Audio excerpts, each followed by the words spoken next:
What's up everyone? Welcome back to my YouTube channel. So ngayon pag-usapan natin kung bakit may burnout.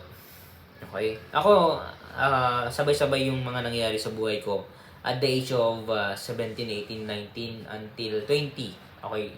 So that times talagang sabay-sabay yung ginagawa ko. So I don't know what I'm doing now. So, bakit merong burnout?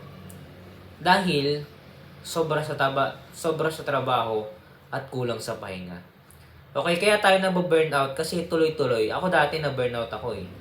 Sabay-sabay, may negosyo ko, may trabaho sa iba. Ayaw, pinagkakabalan pa. Okay. So, hindi ko na nabibigyan yung sarili ko ng rest. Okay, ng pahinga. Okay, dahil may mga responsibility, may mga commitment. At ako, na-realize ko rin na hindi rin pwedeng mag-over-commitment. Kasi, sobra tayong mapapagod. Okay, sobra yung trabaho natin tapos kulang tayo sa pahinga. Okay, so kailangan natin i-balance. Okay. May principle ka rin kasi na kailangan mong patayin yung sarili mo when it comes to sa Panginoon. Kung sa Panginoon. Okay. Pero yung iba, kung self-interest lang yan tapos sobra yung pagtatrabaho mo para lang sa sarili mo, wala. Useless lang din yan. Kasi burnout talaga. Okay, titigil ka din dahil nga burnout ka. Meron din iba, okay, para sa Panginoon, whatever, burnout pa rin.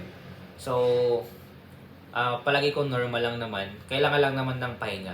And after that, after natin ng rest, di rebound ulit. Okay? At least naka-prepare na tayo. Nakapag-gain na tayo ng energy. Okay? May mga realization na tayo. May self-reflect na tayo. So, it's time ulit para magtrabaho, pero balance na. Hindi natin masisi yung iba sa sobrang trabaho, especially para sa Panginoon. So, hindi natin masisi sa iba kung talagang yun yung gusto nila. Kasi, kumbaga, profitable naman yun. Pero yung iba lang kasi dahil sa trabaho, self-interest, hindi siya ganun kumbaga, walang kabuluhan. Okay? So, kung gusto mong ayaw mo burnout, relax, easy. Huwag naman yung sobrang relax. Balance lang, okay? Huwag sobrang trabaho, tapos kailangan din ng pahinga. Okay? Kaya nababurnout yung isang tao dahil sobra sa trabaho at kulang sa pahinga. Okay? Kumbaga, lagi nagmamadali. Okay? So, yun lang naman, okay? Huwag tayong masyadong magmadali. Hindi naman yung sobrang hindi tayo nagmamadali. Yung katamtaman lang. Yung balance lang. Okay?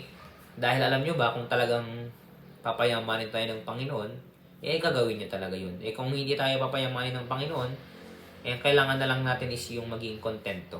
Okay? Dahil yan yung gusto ng Panginoon, dahil dyan ka lang, okay, di tanggapin natin. So, pero, kung talagang magiging rich tayo, magiging mayaman tayo, ang Diyos pa rin naman talaga ang magdi-decide kung papayamanin tayo o hindi. Okay, yun lang naman. If you want to buy this book, leave the Facebook page official in description. Match lang po kayo. Salamat po. God bless.